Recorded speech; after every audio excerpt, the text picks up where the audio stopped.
ভোটের পর প্রথম কার্যদিবসে বড় উত্থান পুঁজিবাজারে। রোববার ঢাকা স্টক এক্সচেঞ্জে সূচক বেড়েছে 200 পয়েন্টের মতো। একই সঙ্গে লেনদেন ছাড়িয়েছে পৌনে 1300 কোটি টাকা, যা গেল 5 মাসের মধ্যে সবচেয়ে বেশি। শুধু তাই নয়, এদিন বাজার মূলধনও বেড়েছে 12,000 কোটি টাকা।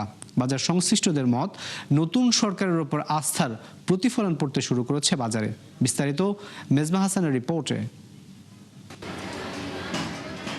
আওয়ামী আমলের শুরুতে বড় ধরনের পতনের পর আর ঘুরে দাঁড়াতে পারেনি পুঁজিবাজার, বরং গেল 1.5 দশক ধরে একরকম অবহেলিত ছিল অর্থনীতির গুরুত্বপূর্ণ এই ক্ষেত্র। অন্তর্বর্তী সরকার দায়িত্ব নেওয়ার পর কিছু উদ্যোগ নিলেও তাতেও আস্থা ফেরেনি বিনিয়োগকারীদের। তবে সেই আস্থা যেন আবার ফিরতে শুরু করেছে নির্বাচনের পর। রোববার সপ্তাহের প্রথম কর্মদিবসে ঢাকা স্টক এক্সচেঞ্জের সূচক বাড়ে 201 পয়েন্ট বা পৌনে 4%।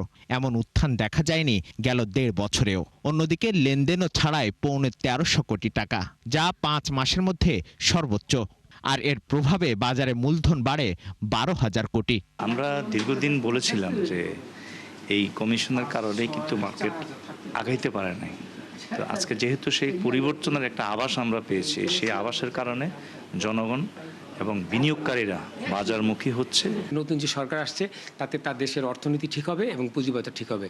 আমরা এর আগে তত্ত্বাবধায়ক সরকারের আমলে বিভিন্ন সিদ্ধান্তের কারণে আমরা অনেকই পুঁজি হারিয়েছি।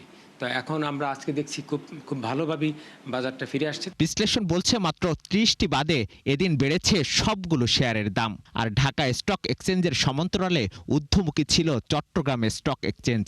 বাজার সংশ্লিষ্টদের মতে নতুন বাস্তবতায় আস্থা ফিরতে শুরু করেছে বিনিয়োগকারীদের, যার প্রভাব পড়েছে বাজারে।